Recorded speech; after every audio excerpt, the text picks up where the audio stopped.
शिव जी के जो बार के स्वामी हैं वो सूर्य है, शक्ति के जो बार के स्वामी हैं वो सोम है, विष्णु बार के जो स्वामी हैं वो बुध है, कुमार बार के जो स्वामी हैं वो मंगल है, और ब्रह्मा के बार के जो स्वामी हैं वो बृहस्पति हैं, इंद्र बार के जो स्वामी हैं वो शुक्र हैं, और यमराज के बार के जो स्वामी हैं वो शनिश्चर है। इसलिए हे ऋषियों ये अलग अलग स्वामी हैं। आरोग्यम संपदाश्चैव व्याधीनां शान्तिरेव च पुष्टिरायुस्तथा भोगो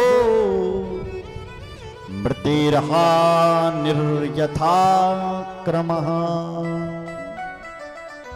ये अलग अलग कर्म लिखे हैं महाराज। जो सूर्यवार हैं, जो रविवार हैं, उसके स्वामी शिव, और भगवान सूर्य का वार है, और भगवान सूर्य आरोग्य प्रदान करता है। अगर कोई बीमार ज्यादा रहता है तो उसको भगवान सूर्य की उपासना करनी चाहिए। भगवान सूर्य को एक लोटा जल नित्य देना चाहिए, क्योंकि सूर्य आरोग्य के देव हैं। यदि आप सूर्य को जल दोगे तो आरोग्य प्रदान होगा, रोग दूर हो जाएगा। यदि किसी के घर में संपत्ति नहीं टिक रही है तो आप सोमवार की उपासना करें, चंद्रवार की उपासना करें, क्योंकि संपत्ति के जो बार हैं वो चंद्र है। यदि किसी के ऊपर कर्जा बहुत हो गया है और उतर नहीं रहा है तो वो मंगल ग्रह की उपासना करें, मंगल बार की उपासना करें, या ऋण मोचन मंगल स्तोत्र का पाठ करें। तो कहते हैं व्याधियों से शांति मिल जाती है। व्याधि को शांत करने वाला मंगल ग्रह है। यदि किसी माता का शरीर स्वस्थ नहीं रहता है, पुष्टि चाहिए, तो महाराज बुध का ध्यान करें, बुध की उपासना करें, बुधवार की उपासना करें। किसी की यदि अपने आयु बढ़ानी है तो आप बृहस्पतिवार की उपासना करें, बृहस्पति देव की उपासना करें, आयु बढ़ जाएगी। अगर किसी को भोग की लालसा है, संसार के भोग और पदों को चाहते हैं, तो शुक्रवार की उपासना करनी चाहिए। और यदि मौत से डर लगता है तो शनिश्चर की उपासना करनी चाहिए। बोलो जय श्री राम। बार क्रमः फलम प्रादुर देव प्रीति पुरासरम अन्येषामपि देवानां पूजाया फलदा शिवः। लिखा है बारों की उपासना तो आप अलग अलग करोगे, लेकिन फल देने वाला महादेव। बोलो जय श्री राम। फल महादेव देगा। देवानां प्रीतये पूजा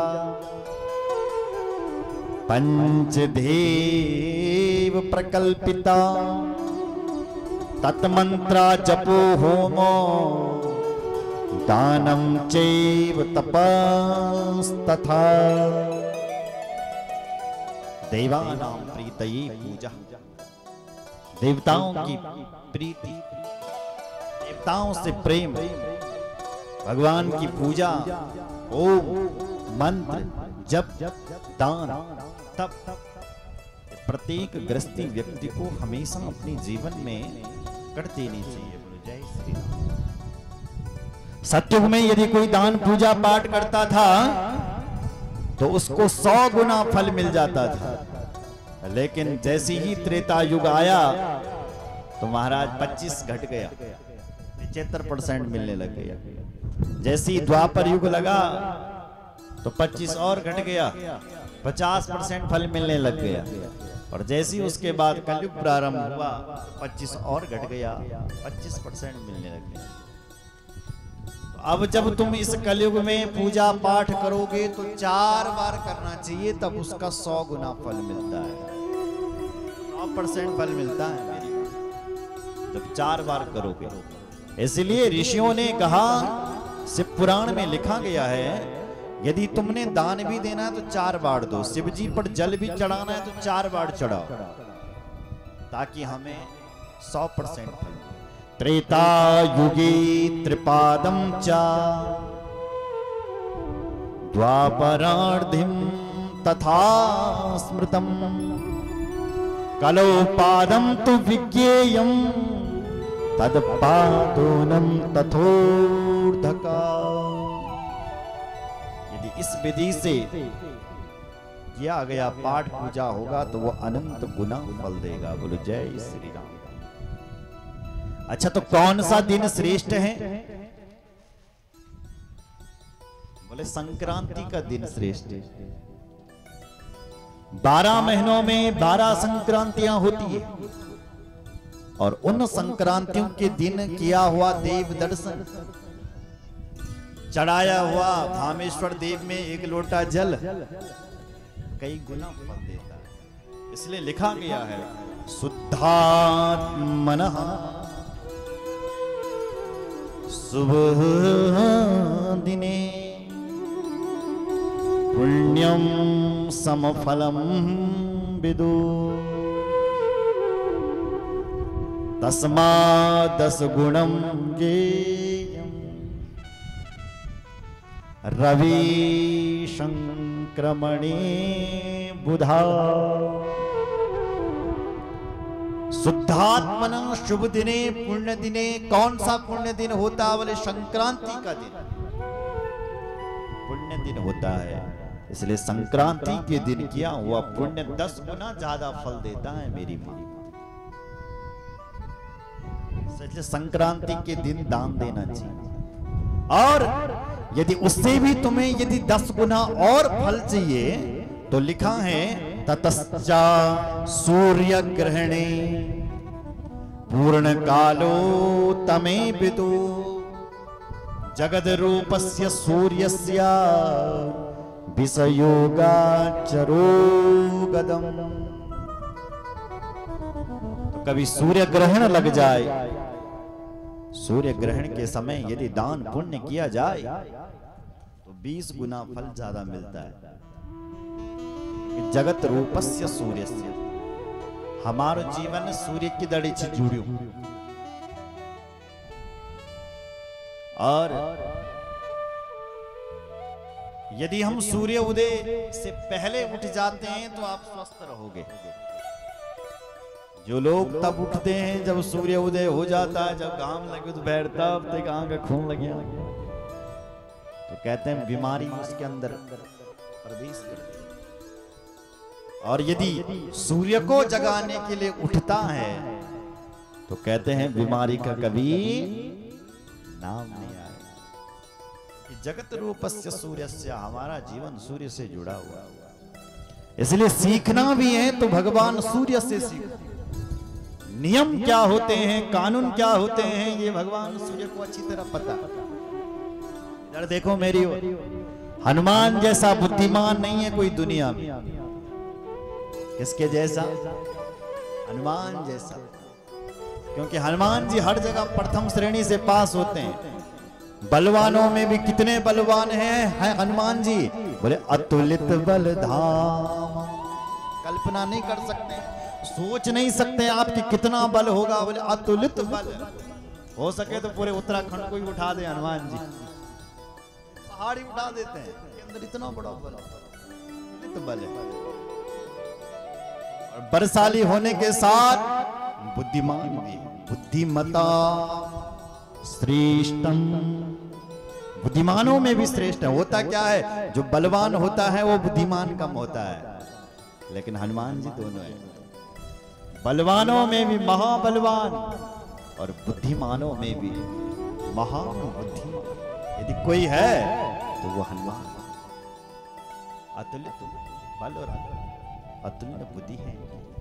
ज्ञानियों में कैसे हैं? बोले ज्ञानी नाम अग्रगण्यम, ज्ञानियों में भी सबसे आगे हनुमान जी। हनुमान जी जैसा कोई ज्ञानी है ही नहीं। और राम कथा की यदि बात की जाए तो सबसे पहले हनुमान जी ने स्वयं राम कथा लिखी है। वाल्मीकि जी ने तब लिखी है राम कथा, पहले हनुमान जी ने लिखी है। और हनुमान जी ने कहा लिखी, कैसे लिखी? बोले पहाड़ों पे लिखी है। पहाड़ों से पत्थर निकाले और उन पत्थरों में अपने नखों के द्वारा रामचरित लिख दिया। और उस रामचरित को किसको दिखाया? वाल्मीकि जी को दिखाया। अरे वाल्मीकि जी, हमने भी एक राम कथा लिखी है, जरा देखो जरा। वाल्मीकि जी ने देखा कि ओहो, ये तो दिव्य राम कथा है, तो मैंने भी लिखी, इन्होंने भी लिखी। वो तो बोले हनुमान जी आपकी राम कथा बहुत अच्छी है, पर मैं वरदान लेना चाहता हूँ। क्या? बोले तुम इन राम कथा को अपनी गंगा जी में डुबा दो। बोले क्यों? बोले तुम्हारी राम कथा चलेगी तो हमें कोई पूछेगा नहीं, इसलिए तुम इसको गंगा जी में डुबा, ताकि हमारी राम कथा चले। हनुमान जी ने कहा मैंने तो अपने आत्म कल्याण के लिए लिखी थी, उठाई अपनी राम कथा और गंगा जी में बहा दी। तब से हनुमान जी की राम कथा का कोई पता नहीं चलता वाल्मीकि जी की, क्योंकि वाल्मीकि जी ने वरदान मांगा, इतने बड़े राम भक्त। इसलिए भक्तों में भी यदि हनुमान जी पीछे नहीं है, रघुपति प्रिय भक्तम प्रिय भक्तम। और इतने बड़े हनुमान जी भगत हैं, ध्यान से सुना, राम जी के, कि राम जी को भी अपने अधीन कर देते हैं।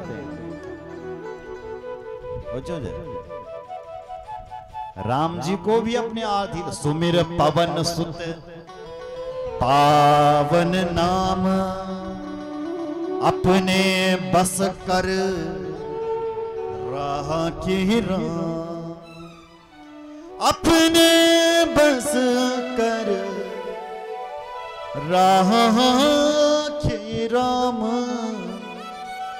अपने बस कर राखे ही राम। राम जी को भी अपने बस में कर दिया। अरे किसी ने पूछा कैसे तुमने बस में किया? भगवान भी कहते हैं मैं इस हनुमान जी के बस में हो गया। तो किसी ने पूछा कैसे? तो भगवान ने उदाहरण दिया, देखो जरा उदाहरण भी क्या गजब का है। बोले वसी कुर्वन्ति माम भक्तिया सत स्त्रिया सतपतिम यथा। भगवान कहते हैं मेरा भक्त मुझे इस प्रकार से अपने अधीन कर देता है, जैसी पतिव्रता स्त्री अपने पति को अपनी सेवा के बल पर अपने अधीन कर देती है। बोलो जय श्री राम।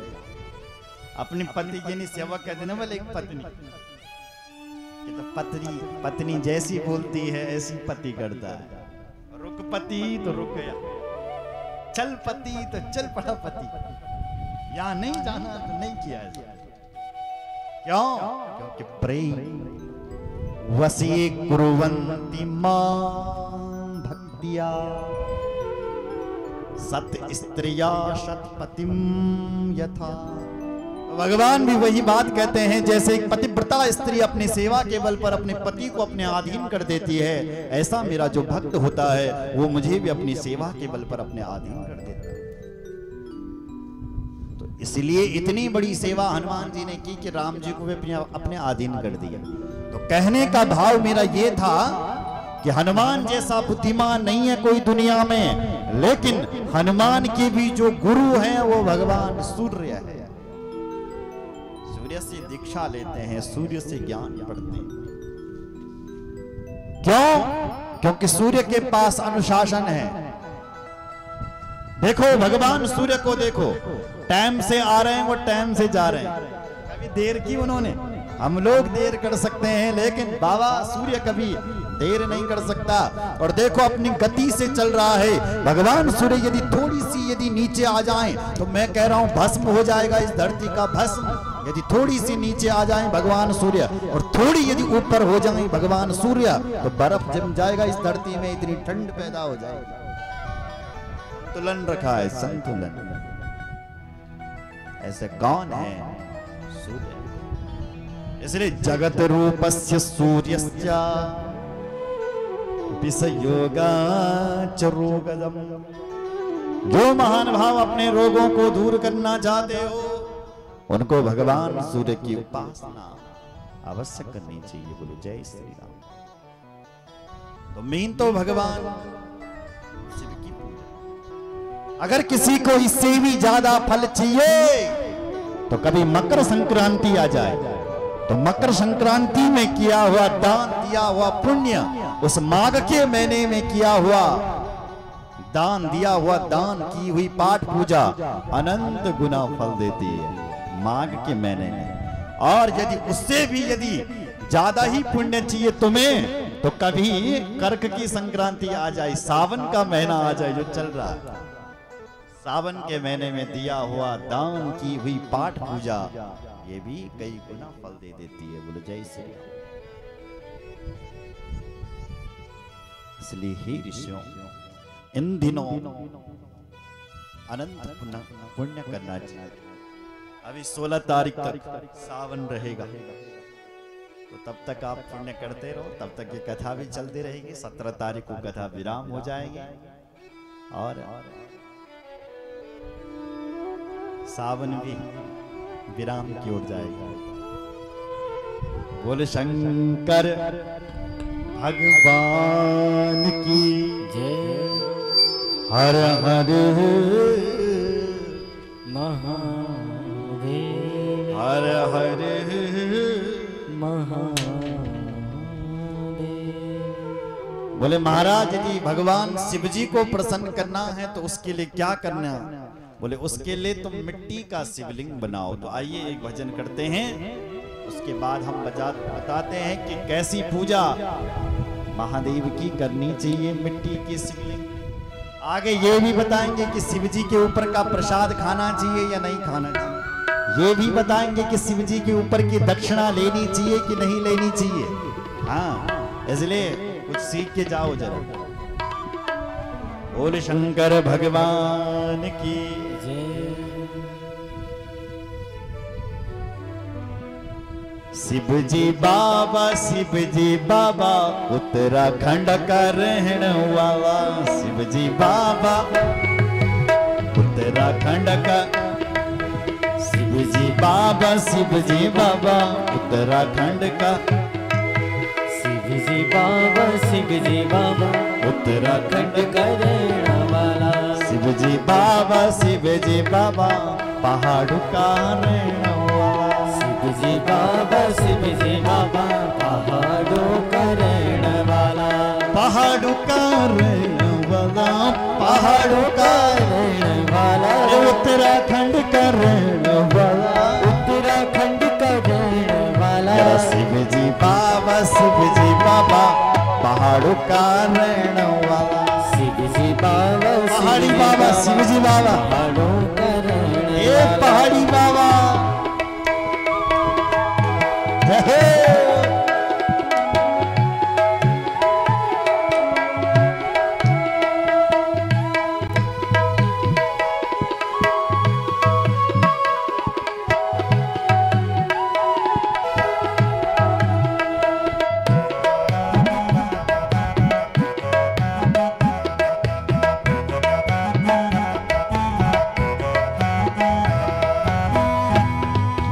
गणपति का प्यारा बाबा, गणपति का, गणपति का प्यारा बाबा, गणपति का।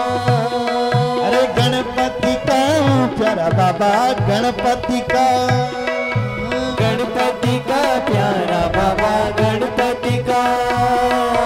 गणपति का प्यारा बाबा, शिव जी बाबा, शिव जी बाबा, गणपति का प्यारा बाबा, शिव जी बाबा, शिव जी बाबा। पहाड़ों का रहने वाला, पहाड़ों का, पहाड़ों का रहने वाला, पहाड़ों का, पहाड़ों का रहने वाला, पहाड़ों का।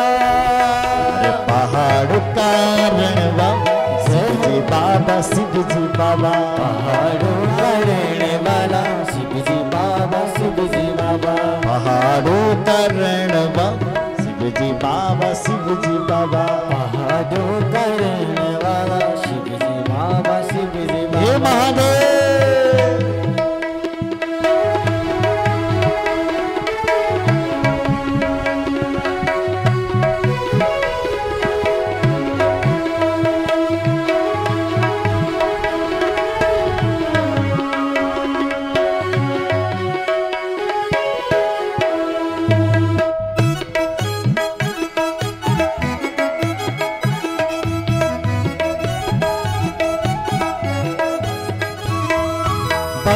की सवारी बाबा बलद की सवारी बाबा बलद की। अरे बलद की सवारी शिव जी बलद की सवारी शिव जी बलद की। बलद की सब शिव जी बाबा शिव जी बाबा बलद की सवारी बाबा शिव जी बाबा शिव जी बाबा। बलद की सवारी बाबा शिव जी बाबा शिव जी बाबा बलद की सवारी बाबा शिव जी बाबा शिव जी बाबा। हे महादेव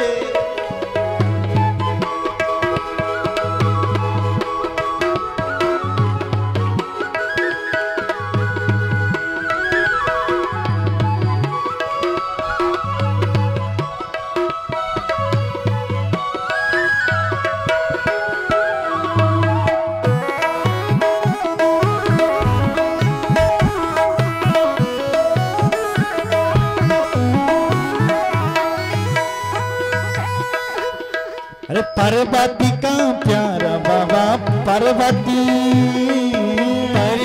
का प्यारा बाबा पार्वती। अरे पार्वती का प्यारा बाबा पार्वती का प्यारा बाबा पार्वती। पार्वती का प्यारा बाबा शिव जी बाबा शिव जी बाबा पार्वती का प्यारा बाबा शिव जी बाबा शिव जी बाबा। पहाड़ों का प्यारा समा शिव जी बाबा शिव जी बाबा पहाड़ों का प्यारा बाबा शिव जी बाबा शिव जी बाबा। हे बाबा भोलेनाथ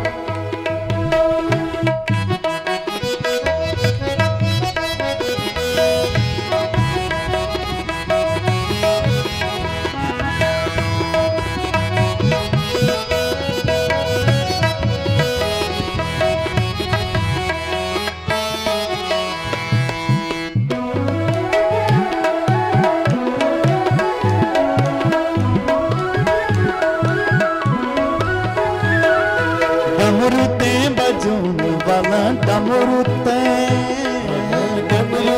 बजून वाला डमरुते डमरुते बजून वाला डमरुते बजून वाला डमरुते। शिव जी बाबा शिव जी बाबा डमरुते बजून वाला शिव जी बाबा शिव जी बाबा डमरुते बजून वाला। शिव जी बाबा उत्तराखंड का रहने वाला शिव जी बाबा उत्तराखंड का रहने वाला। शिव जी बाबा उत्तराखंड का रहने वाला शिव जी बाबा उत्तराखंड का रहने वाला। शिव जी बाबा उत्तराखंड का रहने वाला शिव जी बाबा उत्तराखंड का रहने वाला। शिव जी बाबा उत्तराखंड का रहने वाला शिव जी बाबा महादेवा उत्तराखंड का रहने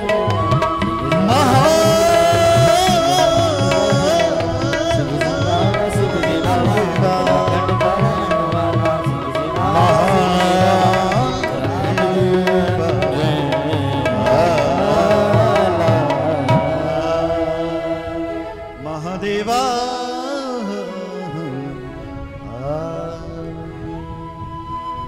बोले शंकर भगवान की जय। हर हर महादेव।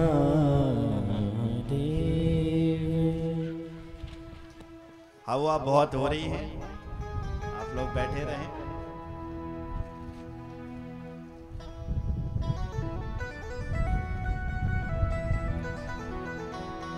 बोले शंकर भगवान की। कृतिरत्नमयं लिंगम त्रेतायां हिमसंभवम्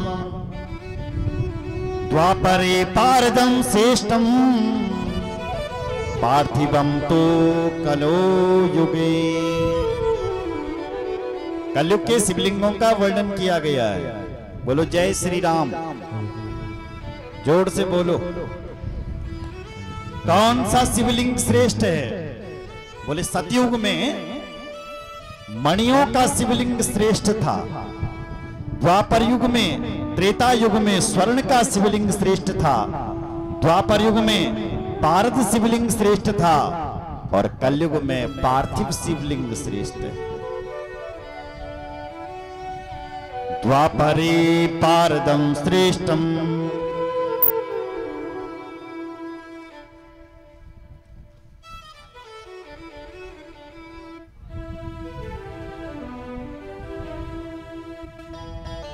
बोलो शंकर भगवान की।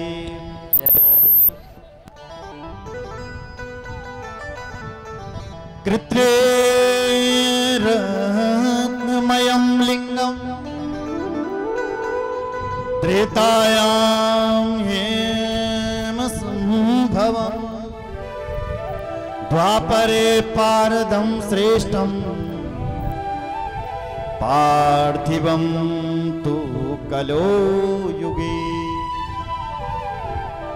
श्री सूत जी महाराज कह रहे हैं, हे ऋषियों, कलयुग में मिट्टी का शिवलिंग श्रेष्ठ माना गया है। बोलो जय श्री राम। यथा नदीषु सर्वासु श्रेष्ठा ज्येष्ठः सुरापगा तथा सर्वेषु लिंगेषु पार्थिवं श्रेष्ठ मुच्यते। जैसे नदियों में श्रेष्ठ गंगा जी है, जैसे देवों में श्रेष्ठ महादेव हैं, ऐसी लिंग हैं कलयुग के। उन लिंगों में सबसे श्रेष्ठ यदि कोई लिंग है तो वो मिट्टी का शिवलिंग है।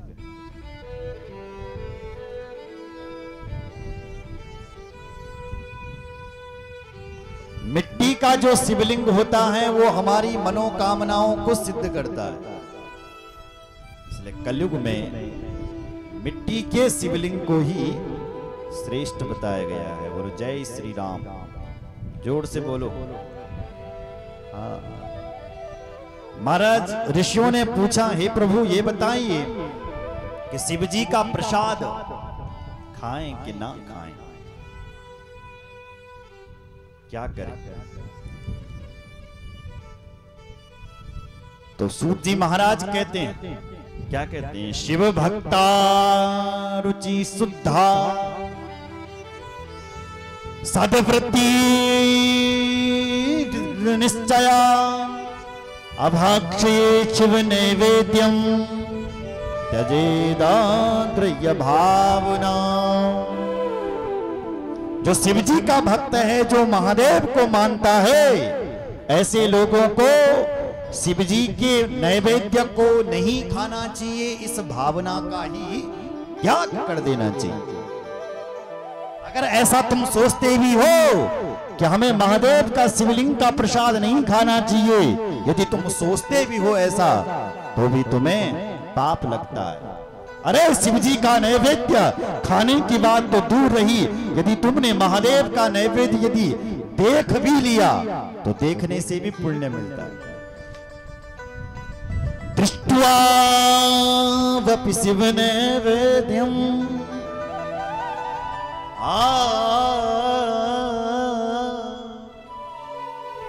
दृष्ट्वा वपि शिव नैवेद्यम यान्ति पापानि दूरतः भुक्ते तु शिव नैवेद्ये पुण्यन्यान्यन्ति कोटिसा। शिव जी के तो नैवेद्य को देखने मात्र से करोड़ों पुण्य स्वतः चल करके आते हैं। बोलो जय श्री राम। जिस घर में शिव जी का नैवेद्य चले जाता है वो घर पावन हो जाता है। जो लोग शिव जी का नैवेद्य खाते हैं वो लोग भी पावन हो जाते हैं। बोलो जय श्री राम। और जिसने शिव दीक्षा ले रखी है वो तो हर किसी लिंग का प्रसाद ले सकता है। बोलो जय श्री राम। देखो शिव जी के जो मंदिर होते हैं उन मंदिरों में यदि प्राण प्रतिष्ठा ढंग से विधिवत ढंग से हो रखी है तो आप शिव जी का प्रसाद ले सकते हैं। लेकिन जैसे मिट्टी का शिवलिंग या आप फलों का शिवलिंग, आटे का शिवलिंग या अन्य आप बर्फ का शिवलिंग बनाते हो, उसकी पूजा करते हो, तो उसके ऊपर का प्रसाद नहीं लेना चाहिए। बोलो जय श्री राम। क्यों नहीं लेना चाहिए? क्योंकि उसमें चंड का अधिकार होता है। पर महादेव का यदि मंदिर है तो मंदिर के प्रसाद को आप ले सकते हैं। पर यदि कोई शिव जी का भक्त है, यदि वो खाना चाहे तो फिर भी खा सकता है। जो शिव जी के अतिरिक्त और किसी को नहीं मानता है वो ले सकता है। बोलो जय श्री राम। बोलो जय श्री राम। जोर से बोलो। अच्छा भैया, यदि कोई नारायण का भक्त हो, क्या उसको शिव जी का प्रसाद खाना चाहिए या नहीं खाना चाहिए? तो उसके बारे में लिखा है, आग्रेयम शिव नैवेद्यम पत्रम पुष्पम फलम जलम शालिग्राम शिलाशंगा सर्वं जाति पवित्रता। यदि कोई शिव जी का, नारायण का भक्त हो और यदि वो शिव जी का प्रसाद लेना चाहता है तो वो क्या करें? बोले शालिग्राम शिलाशंगः, उसके जो शालिग्राम भगवान है, उस शालिग्राम भगवान से महादेव का प्रसाद टच करवा दो और फिर आप उस प्रसाद को पालो। पर महादेव का प्रसाद पाने के ही योग्य। और आगे लिखा है, शिव जी के ऊपर जो पैसा चढ़ाया जाता है लिंग के ऊपर, उस पैसे को न ग्रहण करें, चाहे वो मंदिर का पुजारी ही क्यों ना हो। लिंगो परिचस यद तृप्यम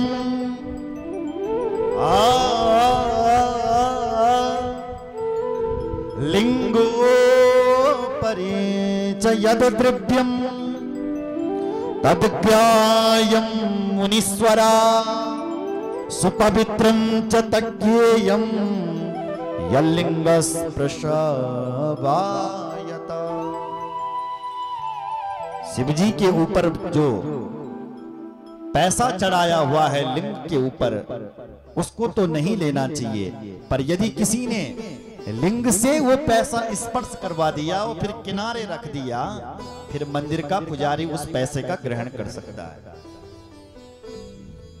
या लिंग स्पर्श बाह्यता, लिंग से स्पर्श करवा दो और पैसे को थाली में रख दो पंडित जी की, फिर वो लेने का अधिकारी हो जाता है। अगर जो लिंग के ऊपर है फिर पंडित जी उसको उठाएंगे या अन्य कोई भक्त उसे उठाएगा तो पाप चढ़ेगा। पर लिंग से यदि किसी भक्त ने स्पर्श करवा दिया, फिर थाली में रख दिया, तो आप उसको ले सकते हैं। बोलो शंकर भगवान की। ये ऋषियों, कभी भी तुम शिव जी के मंदिर में जाएं और शिव जी के मंदिर में तुम जल चढ़ाएं, तो जल जो जल शिव जी के ऊपर चढ़ करके बाहर आ रहा है, उस जल की 3 आचमन करें। स्नापयित्वा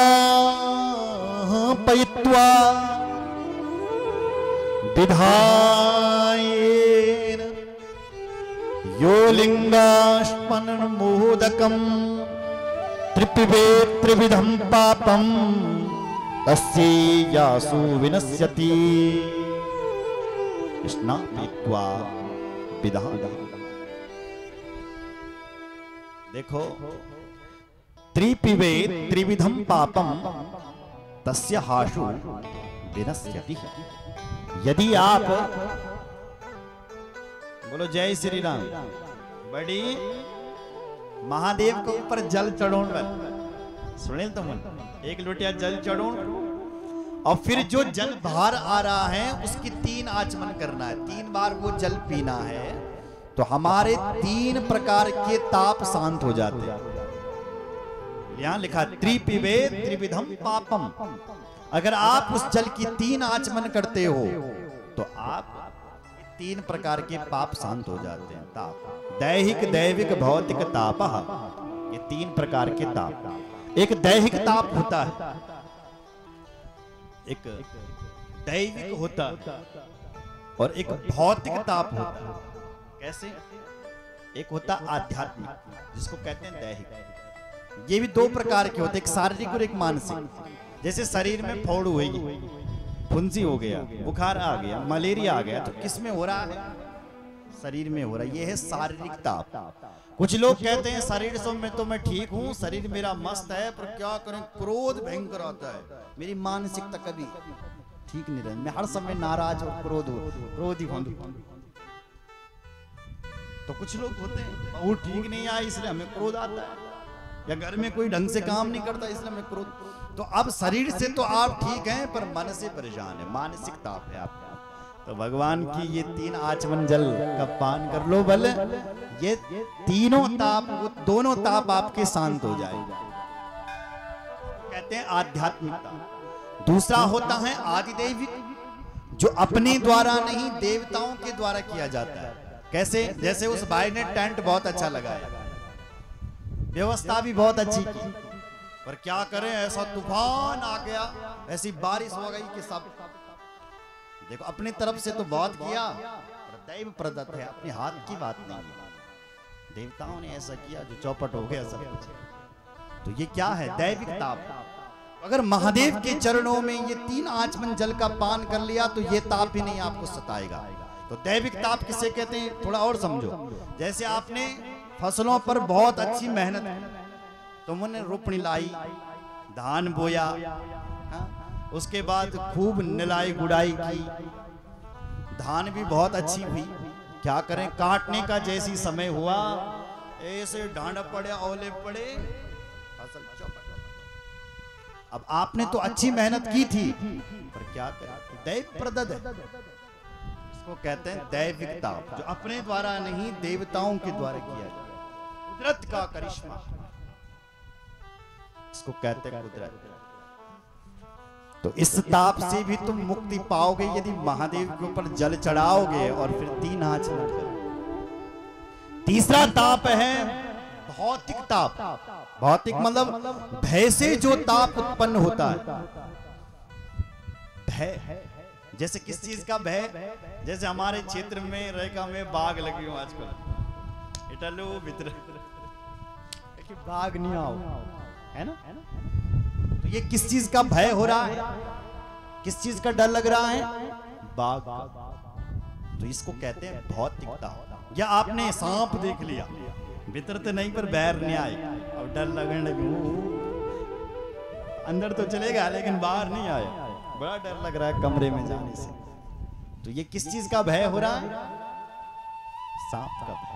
तो इस भय के ताप से भी आप मुक्त हो जाओगे कब?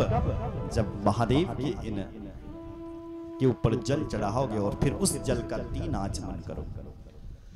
स्नापयित्वा विधानेन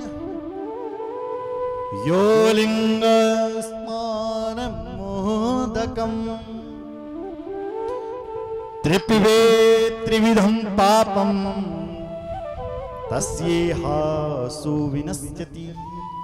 ये तीनों ताप विनष्ट हो जाएंगे, दूर हो जाएंगे यदि आपने ऐसा कर दिया है। तो बोलो जय श्री राम।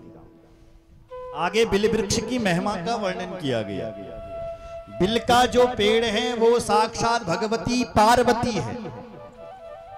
बिल के जो पत्ते हैं वो मां भगवती ही समझना चाहिए, क्योंकि जब आप एक बिल पत्र भी महादेव के ऊपर चढ़ाते हो तो उसका ये प्रतीक है, ये अर्थ है कि आप एक महादेव की प्रियतमा को, महादेव की जो पार्वती है उसे ही महादेव को अर्पण कर रहे हो। और किसी को किसी की प्रिय चीज दे दें तो वह प्रसन्न तो हो गई। इसलिए जब आप महादेव के ऊपर पार्वती को चढ़ाते हैं, जब बिल पत्र चढ़ाते हैं तो महादेव प्रसन्न हो जाते हैं। बोलो जय श्री राम। अरे बिल वृक्ष के नीचे यदि शिव जी की पूजा भी की जाए तो भी हमें अनंत गुना फल मिलता है। पुण्य तीर्थानि यावन्ति लोकेषु प्रथितान्यपि तानि सर्वाणि तीर्थानि बिल्वमूले वसन्ति। ये शिव पुराण है मेरी माँ, और शिव पुराण झूठा नहीं होता है, इसलिए बिल वृक्ष के आसपास गंदगी ना फैलाएं और बिल वृक्ष की जितनी हो सके पूजा करें। पुण्य तीर्थानि यावन्ति लोकेषु प्रतिथान्यपि तानि सर्वाणि तीर्थानि बिल्वमूले वसन्ति। बिल के आसपास, बिल के मूल में सारे तीर्थ वास करते हैं। इसलिए बिल वृक्ष के नीचे यदि महादेव की पूजा की जाए तो वो महादेव अत्यंत प्रसन्न हो जाते हैं। बोलो जय श्री राम। यदि किसी के घर में दरिद्रा देवी घुस गई है, बहुत प्रयास कर दिया लेकिन दरिद्रा जा नहीं रही है, तो शिव जी की पूजा बिल वृक्ष के नीचे की जाए और उसके बाद शिव जी के भक्तों को खीर का प्रसाद खिला दिया जाए तो घर में धन की बरखा हो जाती है। सुनने बिल्वमूले क्षीरयुक्ता मन्माजेन संयुतम् यो दत्ता शिव भक्ताया सदरिद्रो न जायते। और बिल के वृक्ष के नीचे ये काम किया जाए तो सारी दरिद्रा दूर हो जाएगी। बोलो जय श्री राम।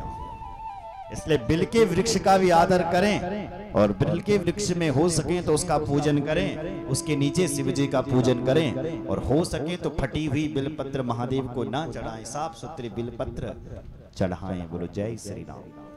बिल वृक्ष की महिमा तो शिव पुराण में लिखी गई है, लेकिन देवी भागवत वहां भी बिल वृक्ष की महिमा है। वो बिल का पत्ता यदि मां भगवती के चरणों में चढ़ा दिया जाए और उसमें लिखा दिया है कि ऐं ह्रीं क्लीं चामुंडाय, ऐं ह्रीं क्लीं, ये 3 शब्द लिखे जाए, 3 अक्षर लिखे जाए और मां भगवती के चरणों में चढ़ाया जाए तो वो व्यक्ति इस मृत्युलोक में राजा के समान होता है। ऐसा देवी भागवत में लिखा, मैंने पढ़ा है।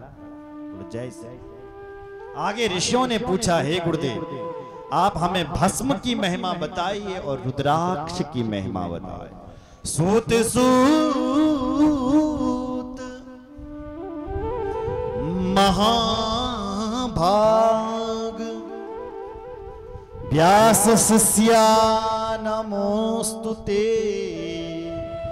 तदेव व्यासतो ब्रूहि भस्म महात्म्यमुत्तमम्। आप हमें भस्म का महात्म्य सुनाइए गुरुदेव, सुनाइए सुनाइए। तथा रुद्राक्ष महात्म्यम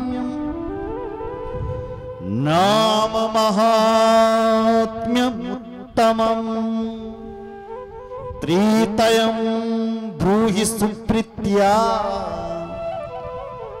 ममानंदाय माशम।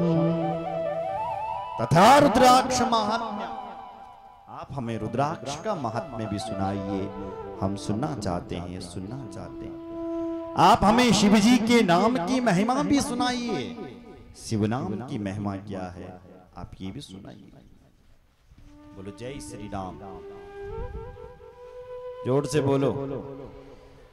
बोले भक्ति के मुख से हमेशा शिव जी का नाम निकलना चाहिए। बोलो जय श्री राम। तन मुखम चा तथा यो वे पश्यन्ति प्रीतिमान नरं तीर्थम जन्यम फलम तस्या भवतीति सुनिश्चितम। अरे जिस मुख से शिव जी का नाम निकलता है, शिव शिव नाम निकलता है, वो उस मुख में सारे तीर्थ आ जाते हैं। सुन रहे हो?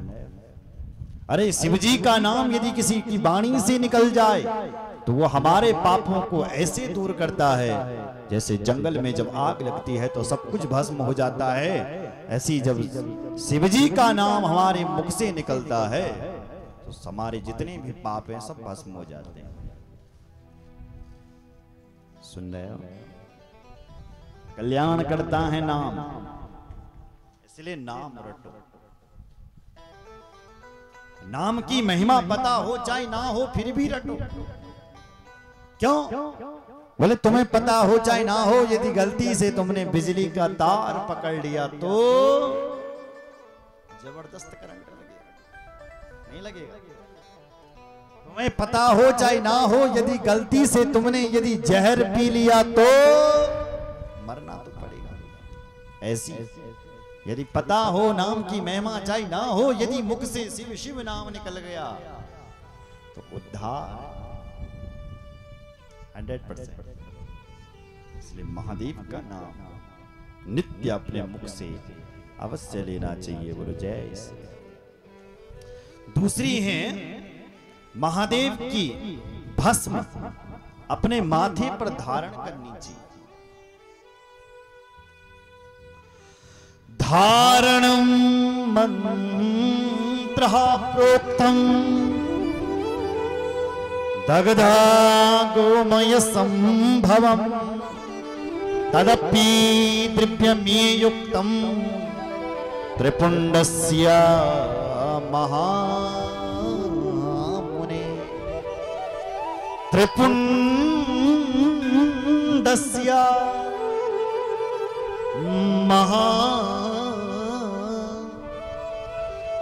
महामुने महामुने। हे मुनियों, हे ऋषियों, यदि महादेव का त्रिपुंड धारण कर दिया, त्रि मतलब 3, पुंड्र कहते हैं उंगलियों को, ये जो उंगलियां हैं इनको पुंड्र कहते हैं। इसलिए इन 3 उंगलियों से यदि त्रिपुंड बना दिया जाए और माथे पे यदि त्रिपुंड हो जाए तो महादेव अत्यंत प्रसन्न होते हैं। बोलो जय श्री राम। कौन सी भस्म का हम त्रिपुंड बनाएं? तो लिखा है गौमयम, देसी गाय, गाय का जो गोबर होता है और उस गोबर को जला करके जो राख निकलती है, वो जो भस्म होती है वो अत्यंत पवित्र होती है। बोलो जय श्री राम। सोचो जरा, सोचने वाली बात है। जिस गाय का गोबर इतना पवित्र है कि महादेव उस भस्म को, उस गाय के गोबर की भस्म को अपने माथे पर लगाते हैं, उस गाय को तुम उन घर निकाल दो और डोबरा चाटे मारवाड़ी से लगी गाय। जिस गाय का गोबर पवित्र है, जिस गाय का मूत्र पवित्र है, वो गाय रो रही है। सोचने का विषय। गाय रोए और आप देख ले गाय को रोते हुए, तो हमने जितने भी जन्म जन्मांतरों में किए हुए पुण्य है, यदि गाय को यदि रोते हुए देख लिया तो वो पुण्य उसी क्षण हमारे नष्ट हो जाते हैं, भस्म हो जाते हैं। गाय की आंखों में आंसू देख ले, तो यहां गाय की आंखों में आंसू ही नहीं, यहां तो खून बह रहा है। रो रही है गाय। बोलो जय श्री राम। अलग अलग पुराणों में गाय की महिमा लिखी है। समझते हैं, जानते हैं, फिर भी सेवा नहीं करता। कितने लोग बैठे हैं उनके लिए ताली बजवाता हूं। किस किस के घर में गाय है? हाथ खड़े करो। देसी गाय, हाँ ताली बजाओ इनके लिए। 2-3 हैं।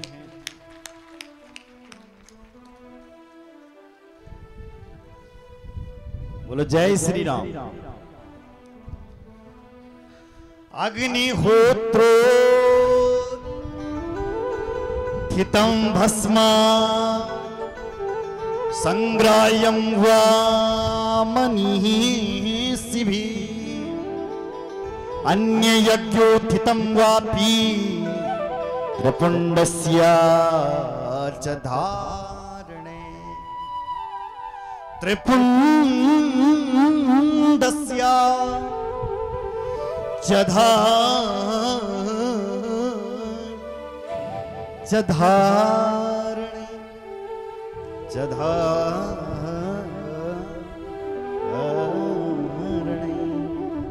अग्निहोत्रम, अग्निहोत्र कहते हैं यज्ञ को। जब अब आप हवन करते हैं और हवन करके जो राख निकलती है, उस राख को यदि माथे पर लगा दिया जाए, उस राख का यदि त्रिपुंड लगा दिया जाए, तो शिव पुराण में लिखा अनंत पुण्यदायी, शिव जी की कृपा प्राप्त होती। ऐसा ना हो, ऐसा ना मिले, तो जैसी ही तुम्हें मिले ऐसी त्रिपुंड धारण करे, ऐसी भस्म का पुंड धारण करे। बोलो जय श्री राम। और एक नियम और लिखा है, क्या? धारणम मंत्रतः प्रोक्तम द्विजानां पुनिगवे केवलम धारणम के मन्यसा मंत्रवर्जिता।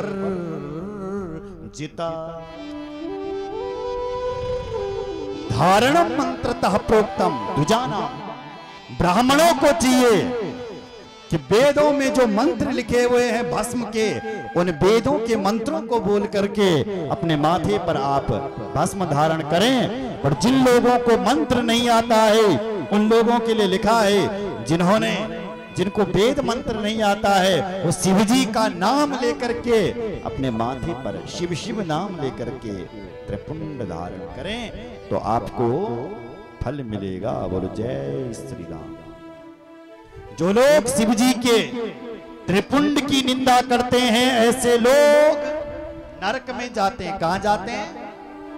नरक में। ऐसा शिव पुराण में लिखा हुआ है। बोलो जय श्री राम। त्रिपुंडम ये विनंदन्ति निंदन्ति शिवमेवते धारयन्ति च ये भक्त्या धारयन्ति च मे वे। जो लोग शिवलिंग की उस त्रिपुंड की निंदा करते हैं या शिव भक्तों की निंदा करते हैं, ऐसे लोग नरक में जाकर के वास करते हैं। बोलो जय श्री राम। जोर से बोलो। हाँ। आगे ऋषियों ने पूछा, हे गुरुदेव ये बताइए कि शिव जी के रुद्राक्ष की महिमा क्या है? रुद्राक्ष कहां से आया है? अब रुद्राक्ष की महिमा बता रहे हैं। आइए 2 मिनट थोड़ा भगवान का कीर्तन कर लें और फिर रुद्राक्ष की महिमा। हवा बहुत चल रही है जरा। बोलो जय श्री राम। बोले रामचंद्र भगवान की जय, शंकर भगवान की जय, सद्गुरु भगवान की जय। हर हर महादेव,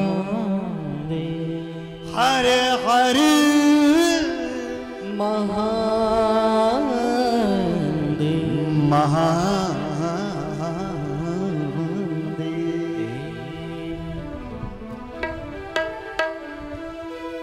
अरे नाराज ना होया शिव जी, अरे नाराज ना होया शिव जी, मुखड़ी मोड़ी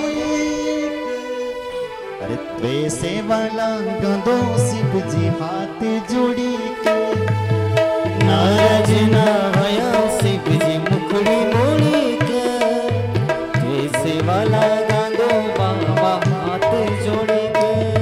अरे नाराज ना होया शिव जी मुखड़ी मोड़ी के, नाराज ना होया शिव जी मुखड़ी मोड़ी के, त्वेसे वाला गंदो महावीर हाथ जोड़ी के। त्वेसे वाला गांदो बाबा हाथ जोड़ी के। त्वेसे वाला गंदो शिव जी हाथ जोड़ी के। त्वेसे वाला गांदो शिव जी हाथ जोड़ी के। जय हो महादेव।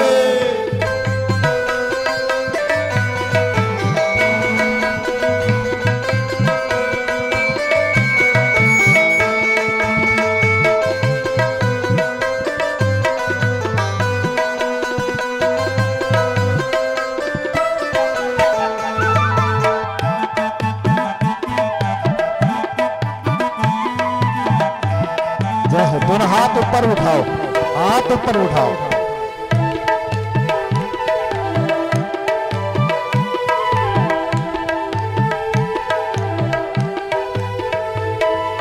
हाथ जोड़ी सेवा लांदो अर्ज हमारी, हाथ जोड़ी सेवा लांदो अर्ज हमारी, हाथ जोड़ी सेवा लांदो अर्ज हमारी, हाथ जोड़ी सेवा लांदो अर्ज हमारी।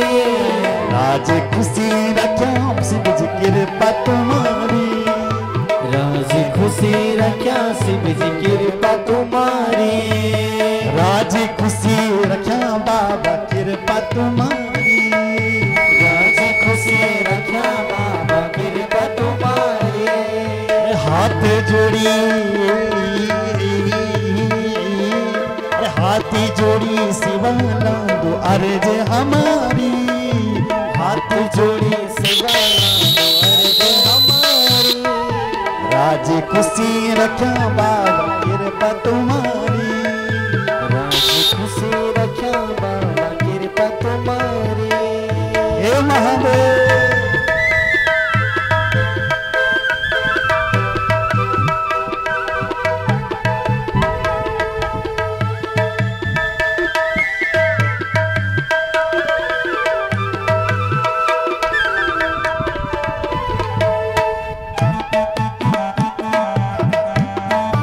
जय हो। दोनों हाथ ऊपर उठाओ।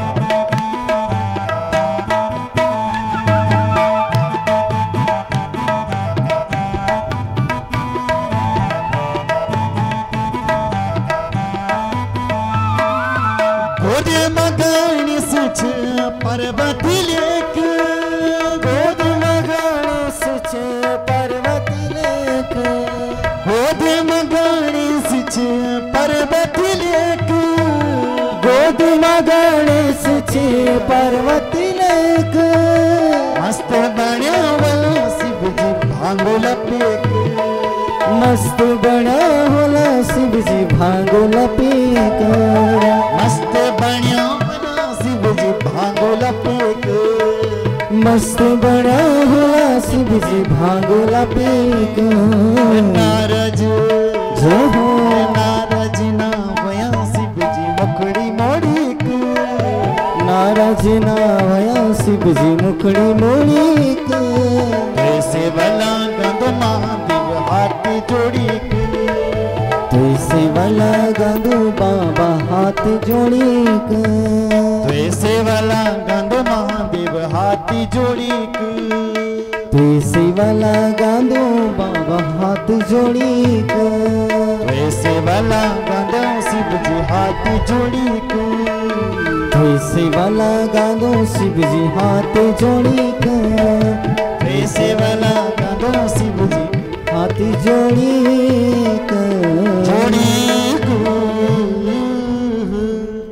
बोले शंकर भगवान की की जय, रामचंद्र भगवान की जय भामेश्वर महादेव की की जय, हर हर महादेव।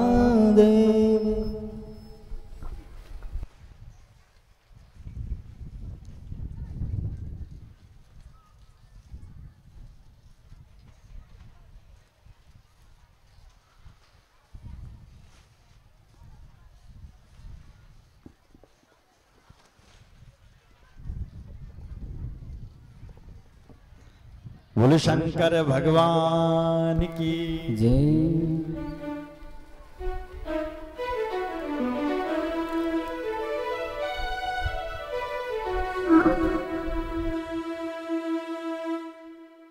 दिव्य वस्त्र सहस्राणि महेशानि पुना पुरा तपा परकुर्वस्त्रं मना सम्यक वे ममा। श्री सूजी महाराज कह रहे हैं, हे ऋषियों, एक समय की बात थी, हमारे भूत भावन भोलेनाथ शंकर जी दिव्य वस्त्र सहस्त्राणी, दिव्य वर्ष कहते हैं हजारों वर्ष की समाधि में चले गए थे। कौन? शंकर जी।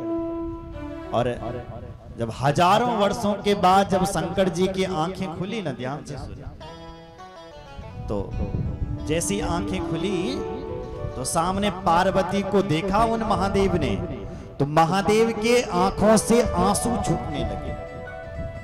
ध्यान से सुनना, समाधि के बाद कई वर्षों के बाद महादेव के आंखों से आंसू गिरे और उन्हीं आंसुओं की बूंदों से रुद्राक्ष का पेड़ उत्पन्न हो गया। रुद्र मतलब शिव और अक्ष मतलब शिव जी की आंखों से जो पानी गिरा था उसी पानी से ही रुद्राक्ष पैदा हुए। श्री शिव जी महाराज कह रहे हैं, हे ऋषियों, जब शिव जी की आंखों से पानी गिर रहा था, आंसू गिर रहे थे, तो शिव जी के भक्त उस नारायण के भक्त उन आंसुओं की बूंदों को उठा रहे थे। स्थावरत्वम मनो प्राप्त भक्तानुग्रह कारणा ते दत्ता विष्णु भक्तैश्च तुस्तर्भ्य ये वचा। भगवान शिव जी की आंखों से आंसू की बूंद गिर रहे थे, नारायण के भक्त उठा रहे थे और उन आंसुओं की बूंदों को कई कई देशों में डाल रहे थे। उन देशों का नाम यहां लिखा है, भूमौ गौडाभवश्चकी रुद्राक्षान् शिव वल्लभान् मथुरायाम अयोध्यायाम लंकायाम मलये तथा।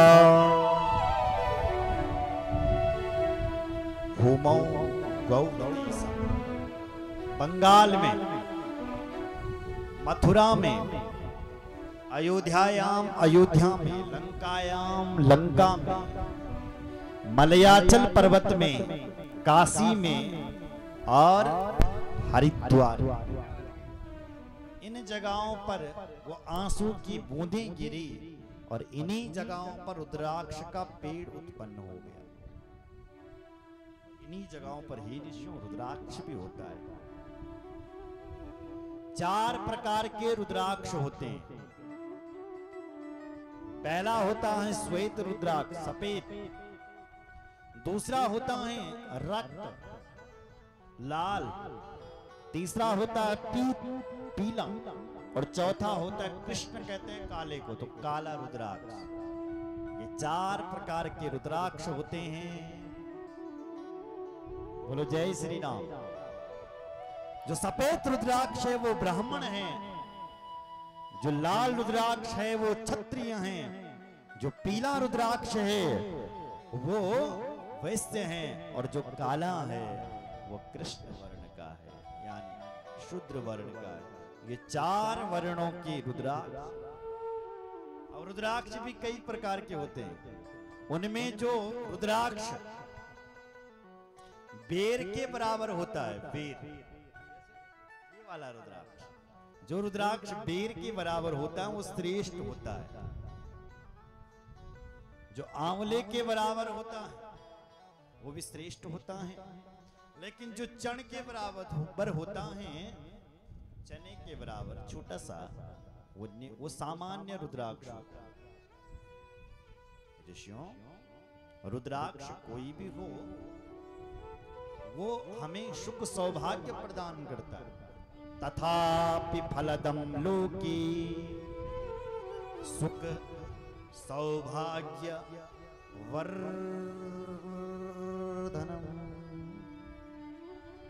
वाह वाह।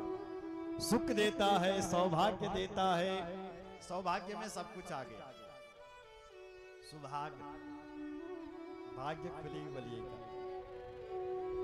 तो जो भाग्यवान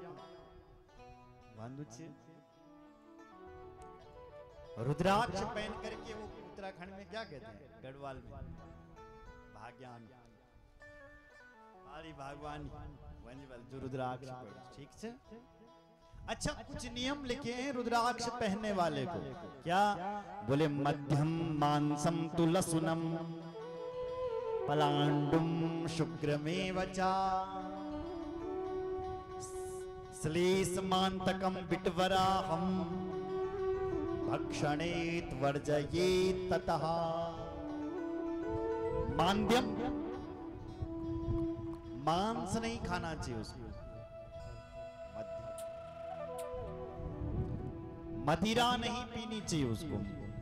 माध्यम मांसम, मांस नहीं खाना चाहिए, मदिरा नहीं पीनी चाहिए। लहसुनम, हो सके तो लहसुन का भी त्याग कर ले। पलांडुम कहते हैं प्याज को, तो हो सके प्याज को भी ना खाएं। शुक्र में बचा, कोई फल होते हैं, कोई दालें होती हैं, जैसे मल का, उसका नाम अच्छा नहीं, मल का नाम अच्छा नहीं, इसलिए त्याग करो इसे।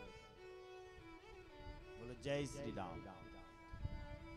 इसलिए ये कुछ चीजें हैं ऋषियों जो नहीं खानी चाहिए। बोल भक्तवत्सल भगवान की जय।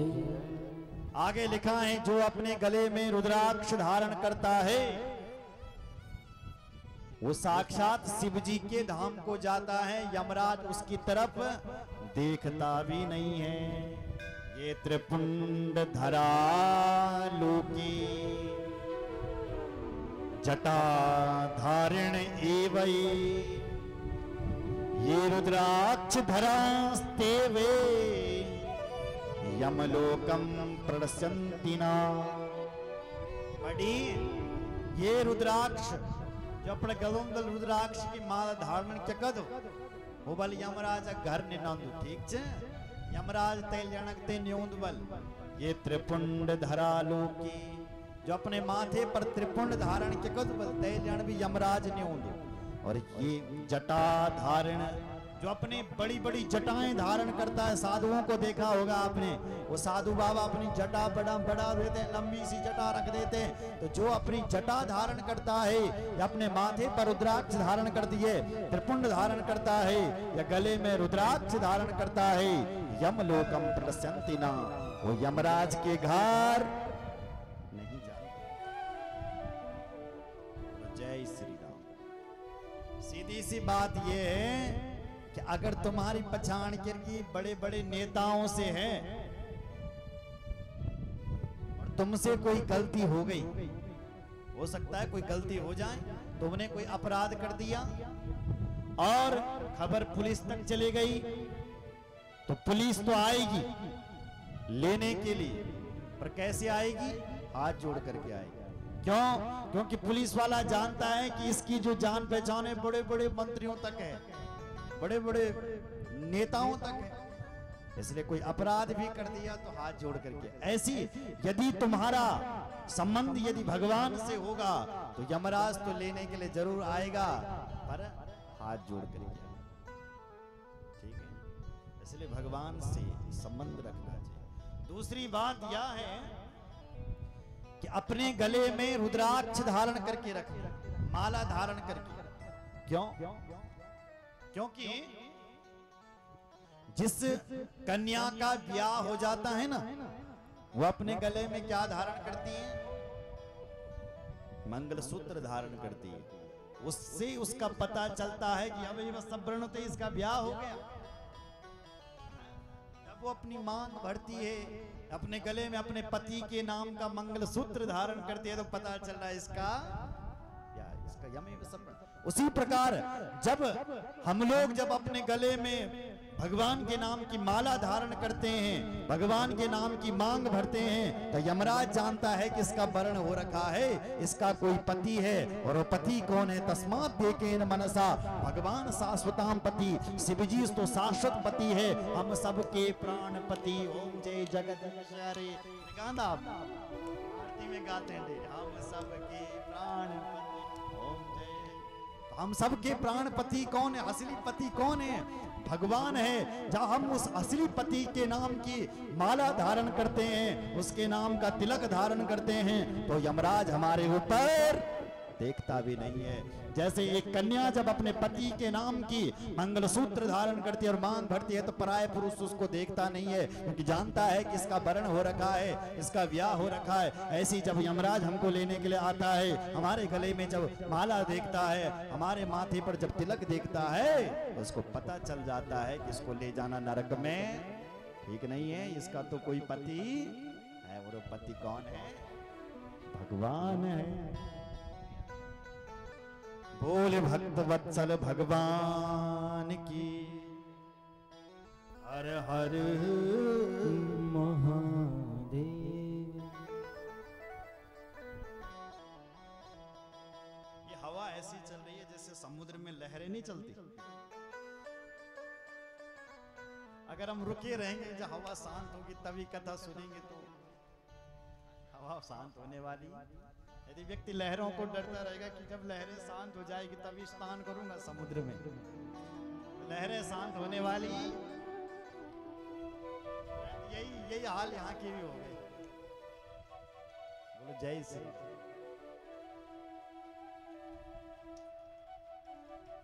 बोल शंकर भगवान की जय। धामेश्वर महादेव की जय। हर हर महादेव। कितने प्रकार के, कितने मुखी रुद्राक्ष होते हैं। श्री सूत जी महाराज कह रहे हैं 14 मुखी रुद्राक्ष होते हैं। एक वस्त्रा शिवा साक्षात् भुक्ति मुक्ति फलप्रदा तस्य दर्शन मात्रेण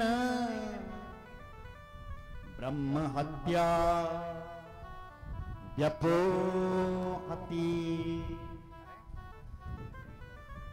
बोले एक मुखी जो रुद्राक्ष हैं वो साक्षात भगवान शिव है। दो मुखी जो रुद्राक्ष हैं वो भगवान शिव हैं। तीसरा मुखी रुद्राक्ष ब्रह्मा हैं। 4 मुखी रुद्राक्ष अग्निदेव हैं। 5 मुखी रुद्राक्ष कष्ट को दूर करने वाले पंचानन हैं। 6 मुखी रुद्राक्ष कार्तिकेय हैं। 7 मुखी रुद्राक्ष कामदेव हैं। 8 मुखी रुद्राक्ष काल भैरव हैं। 9 मुखी रुद्राक्ष भगवान कपिल हैं। 10 मुखी रुद्राक्ष नारायण हैं। 11 मुखी रुद्राक्ष रुद्र हैं। 12 मुखी रुद्राक्ष आदित्य हैं। 13 मुखी रुद्राक्ष विश्वदेव हैं और 14 मुखी रुद्राक्ष भगवान शिव स्वयं हैं। चतुर्दश मुखो यो हि रुद्राक्षः परमं शिवा धारये मूर्ध्वनितं भक्त्या सर्व पापं प्रणश्यति। अगर इन 14 मुखी रुद्राक्षों में से भी एक मुखी रुद्राक्ष धारण किया जाए तो उस व्यक्ति के सारे पाप नष्ट हो जाते हैं। बोलो जय श्री राम। जोर से बोलो हर हर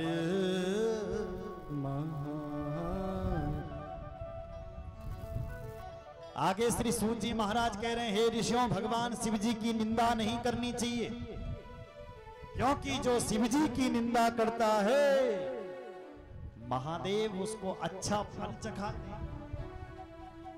या नारायण की जो निंदा करता है उसको नारायण भगवान फल चखाते हैं, और जो नारायण की निंदा करता है उसको शिवजी भगवान दंड देते हैं। इसलिए इन दोनों की निंदा नहीं करनी चाहिए। बोल शंकर भगवान की जय। रामचंद्र भगवान की जय। धामेश्वर महादेव की जय। हर हर महादेव। बोले भगवान किसने निंदा की और कहां पर की है निंदा, आप हमें ये बताइए। बोले हिमगिरि गुफा एक अति पावनी वह समीप सुर सरी सुहा। आश्रम परम पुनीत सुहावा, एक देव ऋषि मन हति भावा। बोले एक समय की बात थी, देव ऋषि नारद जी महाराज हिमालय में गए और हिमालय की सुंदरता को जब नारद जी ने देखा तो नारद जी का मन किया कि मैं भी एक गाँव बसूंदू, ये उत्तराखंड में अपू कूड़ बनूंदू यो क्या कौन मैं तो प्लेन्स में नहीं थे, ठंडी ठंडी हवा चलनी यक, अच्छा लोग यक, माँ भगवती गंगा जी यक, मैं भी यहीं रहता हूं।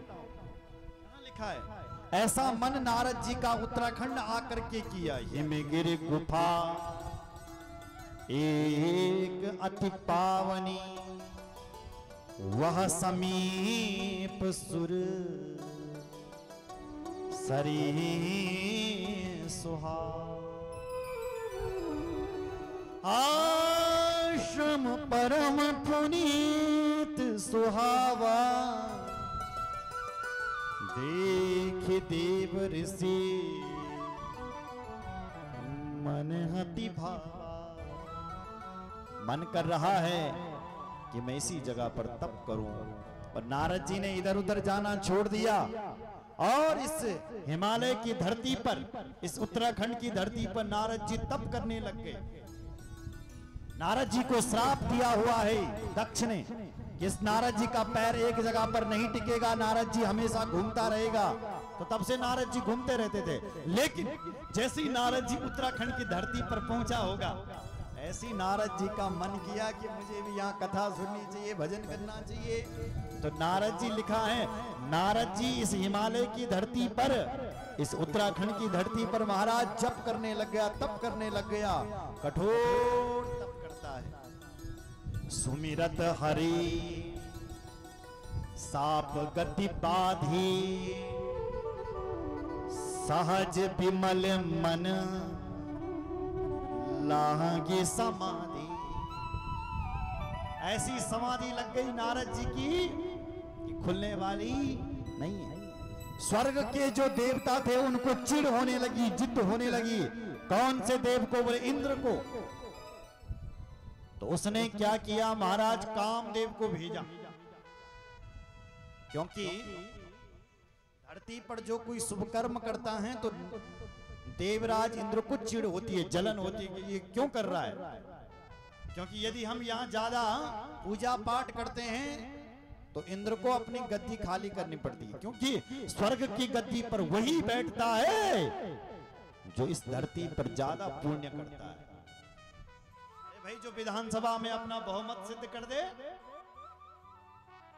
फिर गद्दी उसी को मिलती है, अन्य को फिर गद्दी खाली कर दे। बिहार के हाल देखो, बोलो जय श्री राम। ऐसी ही जो व्यक्ति अपना बहुमत सिद्ध कर दे, यहाँ खूब पुण्य कर दे, स्वर्ग की गद्दी उसके लिए खाली हो जाती है। और स्वर्ग की भूमि भोग भूमि होती है, वहां कुछ कर्म भूमि नहीं है, वहां कुछ करना नहीं पड़ता, वहां भोगना पड़ता है। जैसे तुम होटल पे जाओ, 5 स्टार होटल पे, वहां कहो कि ऑर्डर दो, चाय लाओ, चाय आ गई, फलानी चीज लाओ, ये आ गई।